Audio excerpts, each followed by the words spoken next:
안녕하십니까. 오늘은 당독소와 다이어트의 관계에 대해서 좀 알아보려고 합니다. 여러분들은 당독소가 내 몸에 얼마나 있는지 아시나요?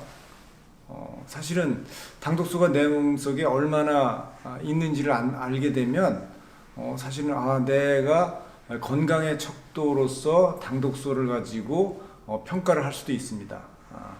그래서 이제 당독소가 근데 우리가 이제 다이어트하고 밀접하게 연관되어 있다라고 하는 최근에 이제 연구 결과들이 많이 발표가 되고 있는데 왜 당독소가 다이어트하고 연관이 있을까?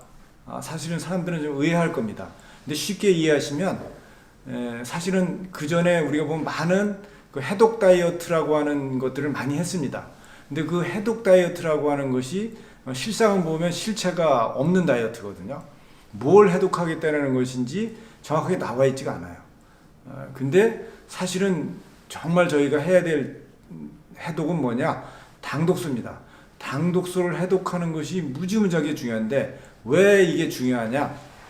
당독소는 어디에 잘 들러붙냐면 우리 몸에 단백질, 즉 호르몬이라든가 효소라든가 아니면 DNA, 세포, 막 이런데 어디에나 얘는 다 들러붙는다. 그만큼 반응성이 강한 독성 물질입니다. 근데 이게 들러붙어서 그럼 무슨 영향을 주느냐?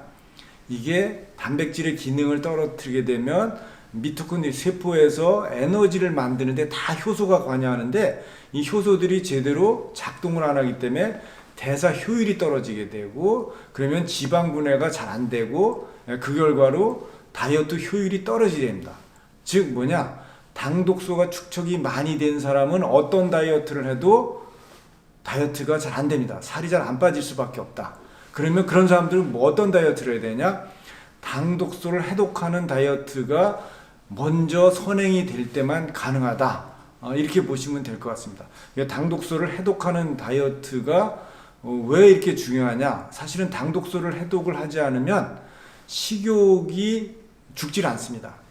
왜냐하면 당독소가 많은 음식들은 아시겠지만 튀기고 굽고 볶은 거라서 사람들이 아주 좋아하는 계속 식욕을 땡기는 그런 역할을 하는 것이 당독소입니다. 근데 이 당독소가 우리 몸에 축적되면 식욕도 땡기지만 염증도 유발하게 되고 비만도 유발해요. 그래서 마른 사람에 비해서 비만인 사람이 당독소가 2배에서 3배 더 많이 우리 몸속에서 만들어집니다. 우리 몸속에서 만들어진다, 그만큼 만들어진다는 얘기 뭐냐? 밖에서 또 그만큼 많이 들어오기 때문에 그런 겁니다. 당독소는 식욕을 땡기는 그런 힘을 가지고 있기 때문에 다이어트 실패의 또 가장 큰 원인 중에 하나다. 즉 앞에서 말씀드렸듯이 당독소는 세포와 대사의 기능을 망가뜨려서 효율을 떨어뜨리고 또 음식을 계속 식욕을 촉진시켜 가지고 다이어트를 실패하게 하는 원인 중에 하나라고 했습니다. 그래서 그러면 이런 걸 어떻게 하면 해결할 수 있나? 당독소를 해독하고 낮추는 그런 당독소 해독 저탄고지 다이어트를 저희가 추천을 합니다.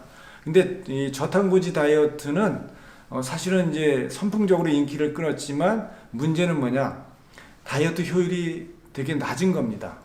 이유가 뭐냐면 사실은 지방을 많이 먹어서 지방을 연소시켜 가지고 에너지로 전환시켜야 되는데 에너지를 전환시키는 율보다 콜레스테롤 수치가 더 많아지고 케톤체가 더 많이 만들어져 가지고 효율이 떨어집니다. 근데 문제는 뭐냐? 이렇게 만들어진 케톤체가 다시 에너지원으로 쓰이는 것이 아니라 당독소로 거의 대부분이 다 전환되기 때문에 이 당독소가 오히려 몸속에 쌓여서 다이어트의 효율을 떨어뜨리고 심하면은 건강까지도 망가지게 되는 그런 결과들을 초래할 수 있기 때문에 저탄고지 다이어트는 사실은 다이어트 효율이 떨어지는 그런 방법이다. 그래서 저희가 적극적으로 원하는 것은 당독소를 해독하면서 저탄고지를 하면 훨씬 더 효율을 높일 수 있다. 그럼 어떻게 하는 거냐? 그것은 하루에 800kcal의 식단을 이용해 가지고 5일 동안에 하는 겁니다. 5일 동안에 800kcal의 저탄고지 다이어트를 하게 되면 어떤 일이 벌어지느냐? 하루 5일 만에 비만인 경우에 5kg까지 감량이 가능합니다.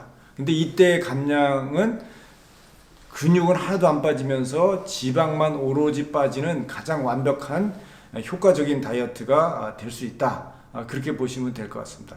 그래서 저희가 지금까지 만약에 저탄고지로 실패했거나 다양한 다이어트를 해서 다이어트 효율이 안 나왔다든가 이런 분들은 1차적으로 의심해야 되는 게 뭐냐? 내 몸속에 당독소라고 하는 독소가 많이 쌓여가지고 다이어트 효율이 떨어지는 게 아닌가? 쉽게 말하면 다이어트를 딱 시작했는데 일주일이 돼도 1kg도 안 빠지고 이렇게 가시는 분들이 있어요.